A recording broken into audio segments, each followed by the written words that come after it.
Shalom, it's me, Skye, and I just wanted to make a video talking about a cool little game. Some of you might have heard of it, called Bomberman. I feel like out of all the IPs that I talk about on this channel, Bomberman's probably the one that I talk about the least. And I have such fond memories of playing Bomberman in my childhood with my family.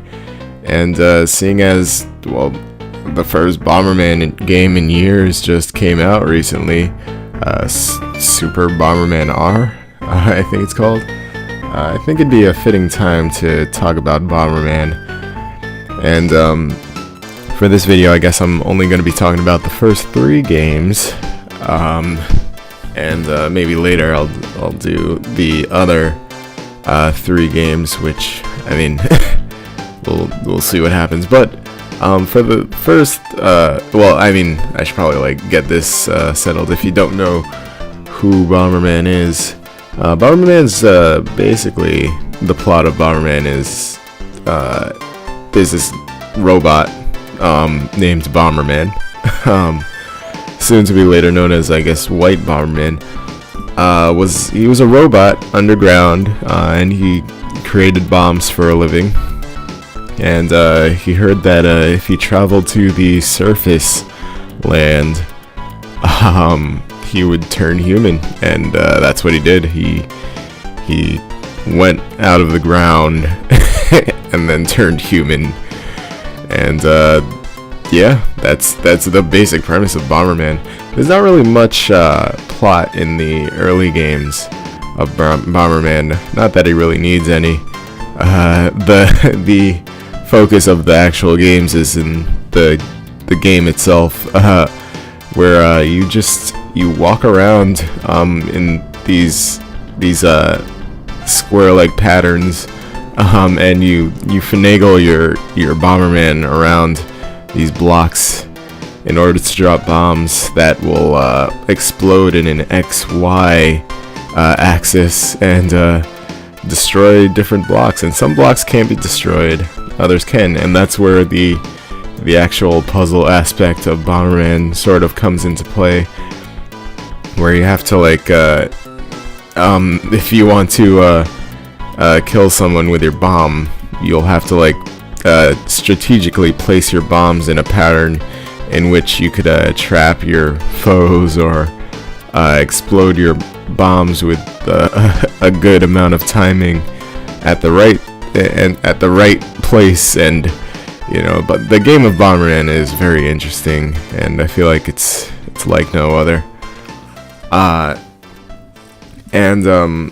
When I say I'm going to be talking about the first Bomberman games, I'm talking about the ones on Super Nintendo. I feel like that in my mind, I feel like those just are the first Bomberman games. I didn't play the ones on the NES or any maybe previous arcade versions of the game. In my mind, the ones on Super Nintendo are the Bomberman games. Also the one on Genesis, but I mean, that's another story. But with the first Bomberman game, there's not really much to this one. I never really played the campaign mode of the Bomberman, Super Bomberman, all the way through. I've at least attempted them, but the solo mode isn't where I find the most fun in Bomberman. The local multiplayer, on the other hand, is actually where I have the best memories. And since I'd always play with my brother, I'd always be the Black Bomberman. I personally think he's cooler anyway. I mean, White Bomberman, he's alright. In later games they portray him as the leader character, but Black Bomberman was always cool to me. Which, I mean, I sort of find as a pattern, because in the story of it all, Black Bomberman used to be when he saw that White Bomberman came out the ground, and I guess he heard that if you get out the ground you become human, and he was a defective robot, and he was enemies with White Bomberman. but after they, I don't think they ever settled their differences, but needless to say, they became friends. I think they just like joined forces in this one and to take down greater evil, which you know, that's cool of Black Bomberman. That was all right of him. I don't really have that many memories with the first Super Bomberman game, because for some reason, and I mean, I guess it makes sense that we would just play the second game more, but my brother really liked the Bomberman 2, because I mean, I guess it would be like technically better than the first one, but we did play the second one a lot more than we did the first one, and I think like trying to remember, I think the first one did play a lot slower than the second one did, and I think they were also like the models were shinier than the first one, which I mean, I guess it gave the Bomberman a really clean look, but yeah, we did play the second one a lot more, and I think I remember playing the stages in the second one a lot more, which I mean, I think they're pretty much the same throughout all the series. Like you got your normal stage where like the floor is green and then everything else is like gray bricks, but you also had your your tire stage where like all the Bombermen are fast, and you also had like your conveyor belt stage where there was just like treadmills everywhere, but yeah, everywhere there'd be like this same pattern of like stages. But I think the most memorable stage in the second Bomberman game for me would be this stage where you just like bounce around on mushrooms, and I don't think it was in any other Bomberman game. It was just that one, and I'd always like remember that stage whenever we went back to that game. Also, it did think it had a very fancy main menu screen where like white Bomber and Black Bomberman would just like kick a bomb around, and it would just like go really fast, and then I'd be like, whoa, that's that's Bomberman 2. And now lastly, Bomberman 3, which I know I haven't been like explaining the actual gameplay of it that much, but I mean, besides like what I've already like talked about, there'd always be like these throughout the games there'd be these items that like there'd be like rollerblades that would make you go fast, and like these bomb upgrades that would like make the flame of the bomb go farther. That would be stuck throughout the first and second game and like all the rest of them. I'm not sure if they were in the NES ones, but in the third game, this is the first Bomberman game, unless it was on the Genesis first, that I believe that they added kangaroos. These kangaroos would be a random drop item that would appear after you blew up a block, and there'd be like an egg occasionally. And in that egg, there'd essentially be a nice kangaroo, basically the Yoshi of the Bomberman series. And these kangaroos would have these like special abilities,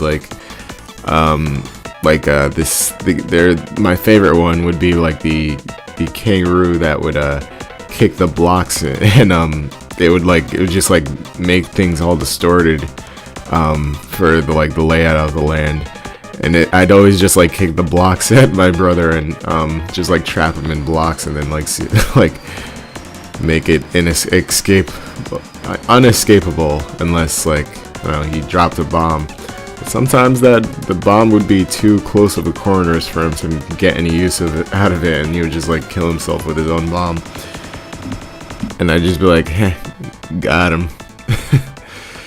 And there's like this other kangaroo that would like, you could just use it to like punch the living shit out of like the other players, and then they'd be like dazed for a second, and then you could just like trap them with bombs, and then you just like get the drop out of them.